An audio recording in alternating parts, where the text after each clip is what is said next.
A young boy sits alone in a room in his house.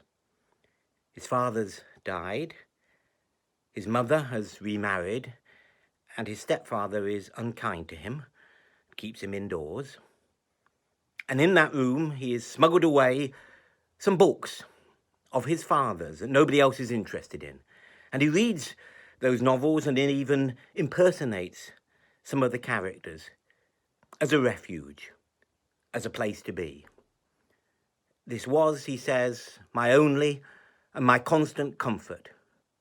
When I think of it, the picture always rises in my mind of a summer evening, the other boys at play in the churchyard outside, and I, sitting on my bed, reading as if for life. It's not me, it's Dickens's David Copperfield, of course, but it's reading as if for life that I'm interested in. I'm thinking here of Dickens's David Copperfield, but some of those other great Victorian novels that put you in a powerful emotional situation, not only in the novel, but in your own self. For example, Mrs. Gaskell's Ruth, which is the story of an unmarried mother whose gift it is to be a mother, to have a child, despite all the stigma that surrounds that in her age. So I am interested in second chances, because literature is life's great second chance. And I'm thinking here of one of my favourite novelists, the American Jewish novelist Bernard Malamud, a novel called The Assistant, about a thief who gradually, stumblingly, redeems himself. Or another novel by Malamud called A New Life, in the same way. Or a non-fiction work, this one, by Oliver Sacks.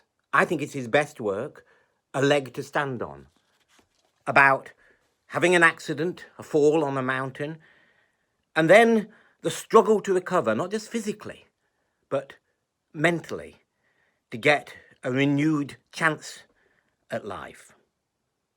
I worked with a psychiatrist who ran a shared reading group in his facility. And he said that reading with his group of people made him think that recovery was not that thing about getting over things, moving on towards a new future. That the best sort of recovery was the ability through reading literature to recover emotions and experiences that you thought were lost or damaged forever. More innocent emotions, more vulnerable emotions, more ideals that you thought were lost because of what you'd done subsequently or had done to you. And yet literature, said the psychiatrist, could give you a second chance, could bring those damaged things back to life. So I'm interested in what, in the words of Samuel Johnson, can help us either enjoy or endure life better. And that gives me the chance to recommend this, the Oxford selection of the writings of Samuel Johnson, and I'd point in particular to his essays from The Rambler. I remember reading those when I was particularly worried at a time about what people thought of me. And Johnson, I'm paraphrasing here, says something like, don't worry so much about what people think of you, because mainly they're not thinking about you as much as you think they are.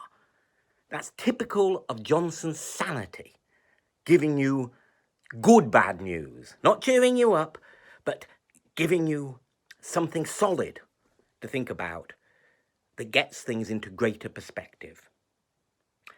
And of course, you'll also be wanting to read, won't you, anthologies of poetry, the Oxford Book of English Verse, or the selection by my friend Angela Macmillan, A Little Aloud, a poem a day. And my recommendation here, apart from specific writers such as George Herbert or William Wordsworth or Thomas Hardy, or that great late 18th century writer George Crabbe, my recommendation is, after you've read a bit, a poem or a novel, stop go away. Walk around if you can, and try to see what you remember, so that you have fragments, nuggets from your reading in your mind, and part of what Wordsworth calls the silent store of things.